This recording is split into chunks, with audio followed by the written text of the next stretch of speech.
تو مشرق وسطی میں حالات ایک بہت ہی خطرناک موڑ لے چکے ہیں۔ امریکہ اور اسرائیل نے مل کر ایران کے خلاف براہ راست فوجی کارروائی شروع کر دی ہے۔ آئیے ذرا سمجھتے ہیں کہ یہ سب کیسے ہوا اور اس کے آگے کیا نتائج ہو سکتے ہیں۔ دیکھیں، یہ کوئی پراکسی جنگ نہیں ہے، کوئی چھپی ہوئی لڑائی نہیں ہے۔ امریکہ اور اسرائیل نے باقاعدہ طور پر مشترکہ طور پر ایران کے خلاف ایک بڑا فوجی آپریشن شروع کیا ہے۔ یہ خطے میں ایک کھلے اور براہ راست تصادم کا آغاز ہے۔ اور یہ بات کوئی اور نہیں بلکہ خود امریکی صدر ڈونلڈ ٹرمپ نے کہی ہے۔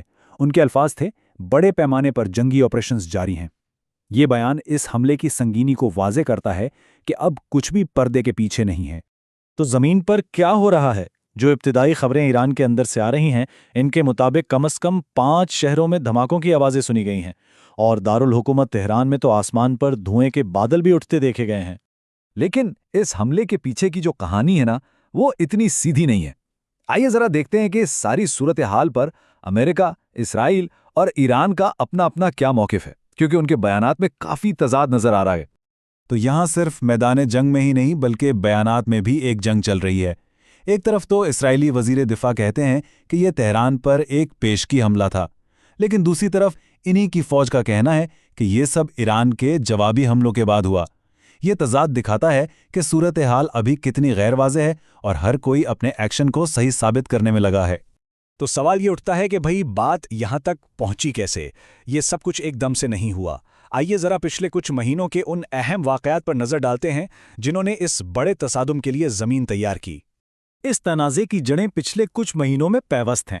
پچھلے سال جون میں جو 12 روزہ جنگ ہوئی تھی، اس نے ایران کے فضائی دفاع کو بہت کمزور کر دیا، جس نے شاید اس حملے کے لیے ایک موقع فراہم کیا۔ پھر جنوری میں جب حکومت مخالف مظاہرے ہوئے اور ان پر شدید کریک ڈاؤن کیا گیا تو اس سے عالمی دباؤ بہت بڑھ گیا، اور پھر آخر میں ابھی پچھلے جمعے کو ہی صدر ٹرمپ نے کہہ دیا کہ وہ جوہری مذاکرات سے خوش نہیں ہیں۔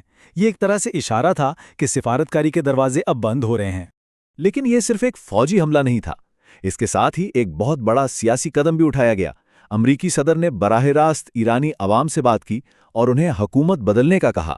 صدر ٹرمپ کے الفاظ بالکل صاف تھے، جب ہم اپنا کام ختم کر لیں تو اپنی حکومت پر قبضہ کر لو، وہ تمہاری ہوگی۔ یہ صرف ایک فوجی کارروائی نہیں ہے بلکہ ایران میں نظام کی تبدیلی کی ایک کھلی دعوت ہے۔ اور اسی کے ساتھ ایران کی سیکیورٹی فورسز کو ایک سیدھا الٹیمیٹم دے دیا گیا۔ ان کے سامنے 2 راستے رکھے گئے، یا تو ہتھیار ڈال دو اور معافی لے لو، ورنہ یقینی موت کا سامنا کرو۔ یہ ایک بہت واضح پیغام تھا کہ جو بھی مزاحمت کرے گا اس کا انجام کیا ہوگا۔ اب یہ نمبر دیکھیں، 6480۔ انسانی حقوق کے اداروں کے مطابق جنوری کے مظاہروں میں اتنے لوگ مارے گئے تھے۔ صدر ٹرمپ کی دھمکیاں اور حکومت بدلنے کی باتیں اسی پس منظر میں سامنے آئی ہیں۔ اور سچ پوچھیں تو یہ کوئی نئی بات نہیں تھی۔ ٹرمپ نے جنوری میں ہی خبردار کر دیا تھا کہ مظاہرین پر کریک ڈاؤن کے جو بھی ذمہ دار ہیں انہیں اس کی بڑی قیمت ادا کرنی پڑے گی۔ تو آج کا یہ حملہ اسی دھمکی کی عملی شکل لگتا ہے۔ تو اب یہاں سے آگے کیا ہوگا؟